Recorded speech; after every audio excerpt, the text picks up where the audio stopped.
Our top story now. Syria's turmoil has been laid bare on our TV screens for more than a year.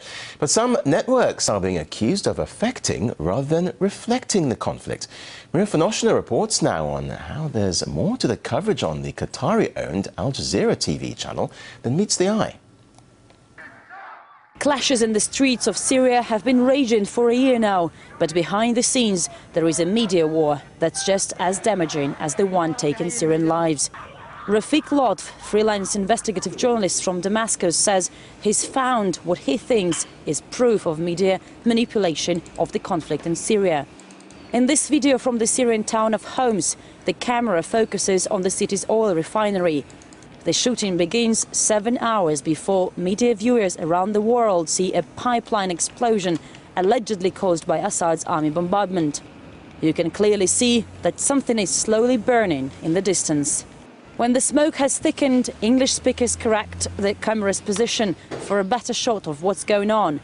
They shake it to make it look like amateur video. I know this video is on the Al Jazeera server.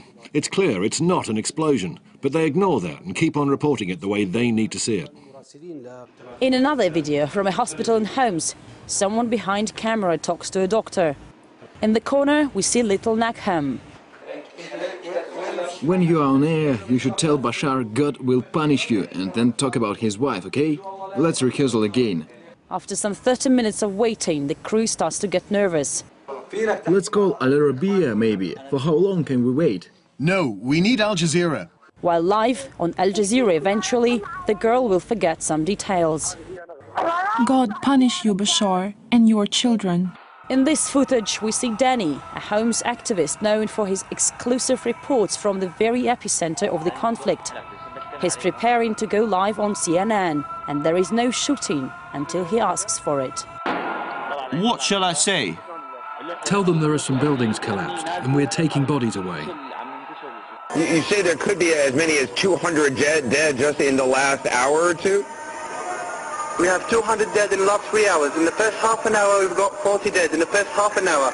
And we got the video up on YouTube. The activists who become journalists try to make their shows as hard as possible. The more blood and death, the higher the price. But not everyone is happy about it. Well-known war correspondent Ali Hashem used to report for Al Jazeera from the world's conflict hotspots, but Syria has become the Rubicon he couldn't cross. He mentioned armed groups fighting against Assad's army, and his bosses in Doha told him he needed a vacation. Ali has just resigned because of biased coverage, he says. Some were like, promoting the revolutions in Libya, Syria, Egypt, Tunisia, whatever, and dumping, for example, the revolution in Bahrain and Saudi Arabia. The Al Jazeera chief in Beirut, where Ali has been working, has also quit for same reason. We started to invite guests from America who only criticize the regime in Syria and support the regime in Bahrain, and persons who justify NATO intervention. This is unacceptable. The media in this is just a proxy. It's a proxy used by external factors, by external factions, by external governments, by maybe the West, whoever, to fuel these wars. With more and more proof emerging of the international media's involvement in the Arab Spring revolutions, the question remains open: to what extent do they influence events, and how much responsibility do they therefore share for what follows?